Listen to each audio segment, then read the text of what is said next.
الرحمن الرحیم۔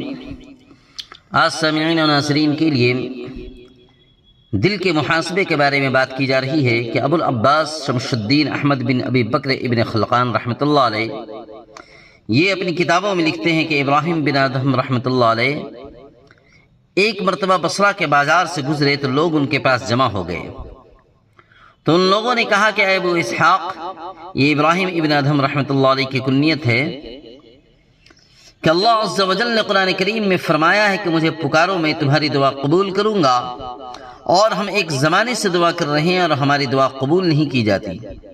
تو ابراہیم ابن ادہم رحمۃ اللہ علیہ نے جواب میں فرمایا کہ تمہارے دل ہیں وہ 10 چیزوں کی وجہ سے مر چکے ہیں، مردار بن چکے ہیں۔ نمبر 1، تم نے اللہ کو پہچانا لیکن تم نے اس کا حق ادا نہیں کیا۔ نمبر 2، تم نے قرآن پڑھا لیکن اس پہ عمل نہیں کیا۔ نمبر 3، تم نے رسول اللہ صلی اللہ علیہ وسلم کی محبت کا دعویٰ کیا لیکن اس کی سنت کو تم نے ترک کر دیا، چھوڑ دیا۔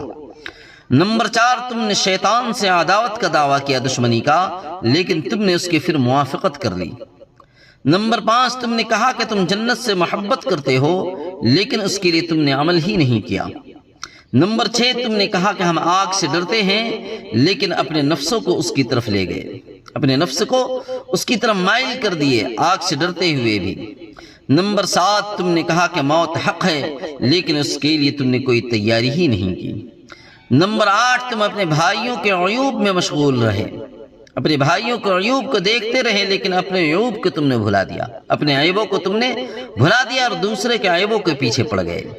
نمبر 9، تم نے اللہ کی نعمتوں کو کھایا لیکن ان نعمتوں کا شکریہ ادا نہیں کیا۔ اور نمبر 10 میں انہوں نے فرمایا کہ تم نے اپنے مردوں کو دفن کیا لیکن اس سے عبرت تم نے حاصل نہیں کی، لیکن ان مردوں سے تم نے عبرت حاصل نہیں کی قبرستان جانے کے بعد بھی، اسی لیے تمہارے دل مر چکے ہیں، اسی لیے ہماری اور آپ کی دعائیں قبول نہیں ہو رہی ہے۔ اللہ تعالی ہمیں دل کا محاسبہ کرنے والا بنا دے اور اپنے گریبان میں جھانکنے والا بنا دے اور ہمیں صحیح عمل کی توفیق نصیب عطا فرمائے۔